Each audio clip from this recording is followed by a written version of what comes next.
A speech, and she has done some amazing things, but I will let her get into that. With the release of the book, Women Who Illuminate, Vicki will be delivering keynote speeches based on her chapter.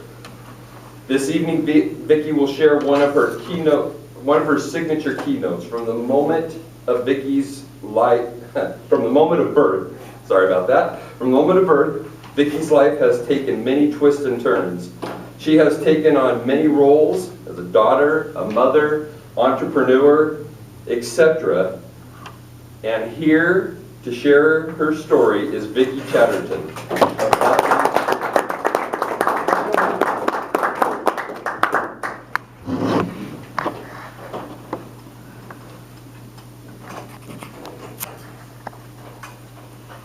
Fellow Toastmasters, I wish I could tell you that she lived happily ever after, but I can't, because my journey is always changing and always evolving. They always say the only thing that is constant is change. Well, when I was born, I was adopted at birth. That was my first change.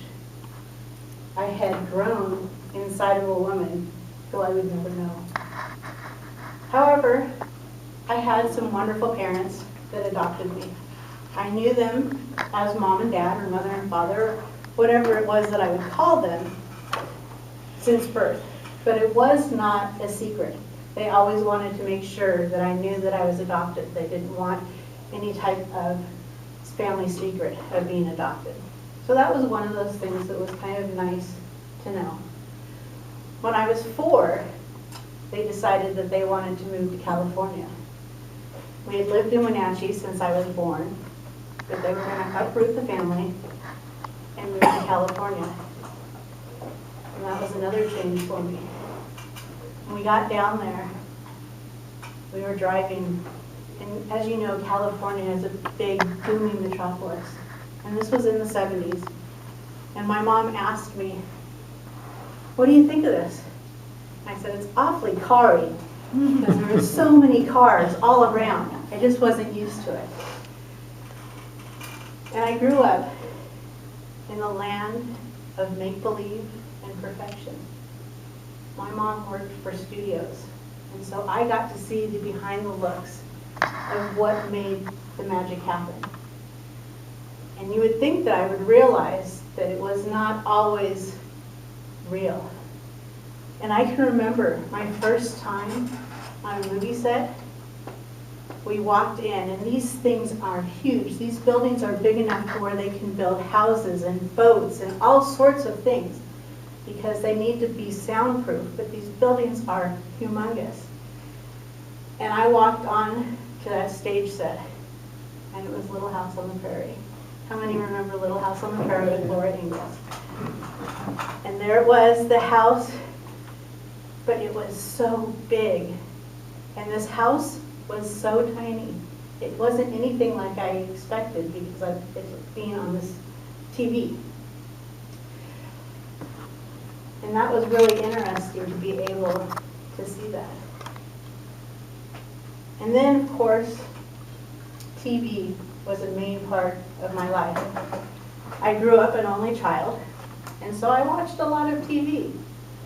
The Brady Bunch, 80s and F.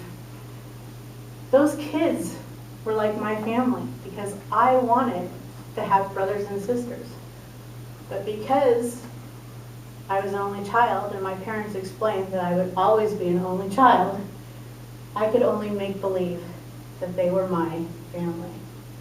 And so I would imagine all the time that they were my family.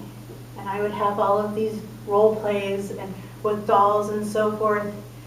And that's how I grew up, is by imagining. And then I would also sit and think, when I grow up, I'm going to have a house. I'm going to have lots of kids because I didn't want my child being an only child. So I was going to have lots of kids. And like I said, it was the land of perfection that I lived in as well. Now, Los Angeles is a wonderful place. It's warm, it's got the beach, but there's also all these illusions around you. You have the billboards of the perfect people smiling. I can remember in high school, the big thing was for your Sweet 16 to get a nose job. You know? They were wanting perfection. My dad's motto was perfect is close enough. That was kind of tough because I always thought that if I wasn't perfect, then I wasn't having it. Growing up, I had all of these expectations of myself and what I thought it was going to be. I wanted to be that stay-at-home mom, like Marsha Brady, and raise the kids. That's what I envisioned. Now, I got married at a young age. That's because I wanted to, because I wanted to start my family early. I had moved back up here in my senior year of high school. And my boyfriend at the time followed me up here. Now let me tell you, if a guy follows you up here, it's true love, right? Well, maybe. We'll get back into that later. And so, by the age of 21, I was married. I had my first kid, on that 2.5 kid, and I had a house. Things were going great. I thought, wow, this is perfect. This is exactly what I envisioned as a child. I love vision boards. I had thought this. I had manifested this. Things were going great. As time went on, I had 2 more babies. So I didn't have the 2.5 kids as, you know, that expectation. I actually had 3, and the third one's pretty cool too. I'm glad he's a whole. And then, at the age of 30, things took another twist and turn. My husband, who I'd married at the age of 19, had an accident as he was driving truck.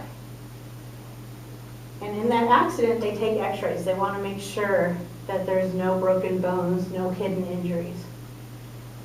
And in that x-ray, they detected cancer. He didn't even know he had it. That x-ray saved his life. So we went through the treatment, all of the different things, and I did what I thought was expected as a wife. I was going to be the dutiful caregiver, but the expectation now of being a mother, a wife, and a caregiver, and the main breadwinner of the household. It was a lot, and I didn't know how I was going to handle everything and come out on the other side for my 3 boys. I wanted to show them what it was. And I put a lot of shoulds on myself. I should do this, I should do that. And it got to the point where I got numb. I wasn't feeling anything because I was putting out what I had expected and what I thought was expected of me by all of social media, television, movies, and I didn't talk to people. I thought that I was the only one going through this, and I didn't know how to share it with anybody. We got through the cancer. He recovered. It was a miracle because he was diagnosed with stage 4 cancer. But in 2005, he went back to driving truck. He was doing what he loved. But I was at home thinking, this isn't what I had signed up for. And so we had to have that discussion of what's going to work for the family. And we decided that it would be best if we got a divorce. And so he moved to Arizona. The 3 kids and I stayed up here. And the divorce was tough, but it was good because it allowed me to start feeling again.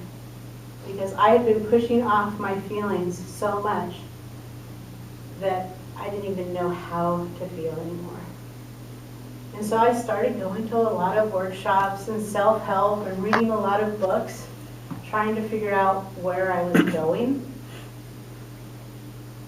And then I read a book, and it talked about taking 100% responsibility for your life. And for me, I was like, excuse me? I don't need any more responsibility. I have got enough. I've got 3 kids. I'm raising them on my own now. And I didn't get it. I was taking responsibility not only for myself, but I was trying to be responsible for everybody else. I was trying to be responsible for my parents, making sure that they stayed healthy and were getting what they needed. I was trying to be the perfect mother and doing everything for my children, but not for myself, because I had this expectation that was unreal.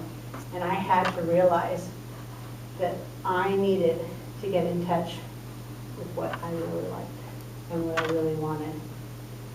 Now, family is my #1 value, but I also have to look and see, is that really going to work?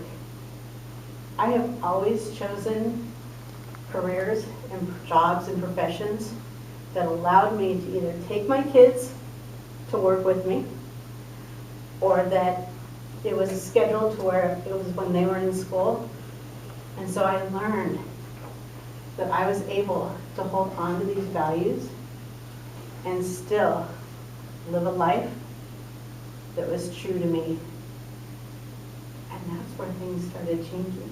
When I was living my true self and what I really wanted, that is where I started to shine.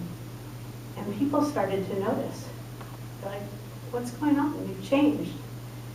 And I said, well, I am living my life the way that I want to, not the way I think that others expect me to. And I think so many times, women especially, get into a role where they want to be liked.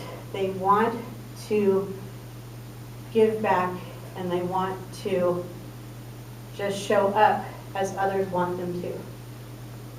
Because for a long time, we're known as the caregivers. Now, that is not one role that I want to assimilate with. However, it seems to always come back in my life. And so I have to learn how to embrace the caregiver, but live to my full life as well. When my second husband, we got married,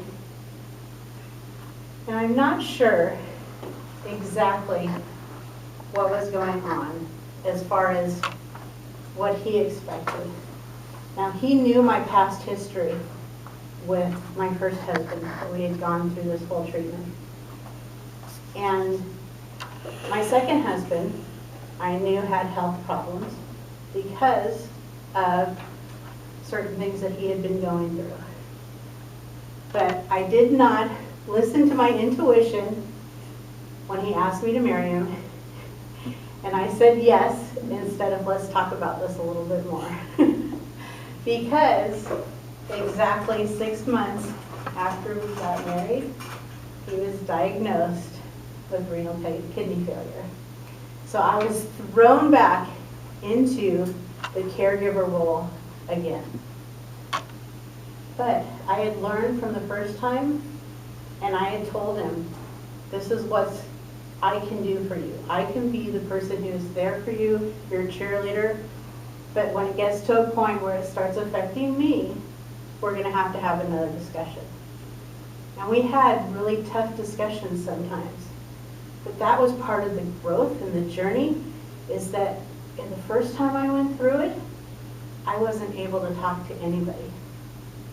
The second time I've gone through it, I was able to reach out not only to him and have those conversations, but to his caregivers and to other people that were affected by this and talk about it.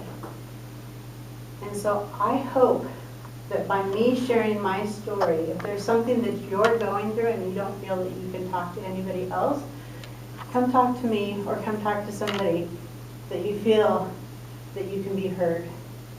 Because when we are heard, it allows us to grow up, become better.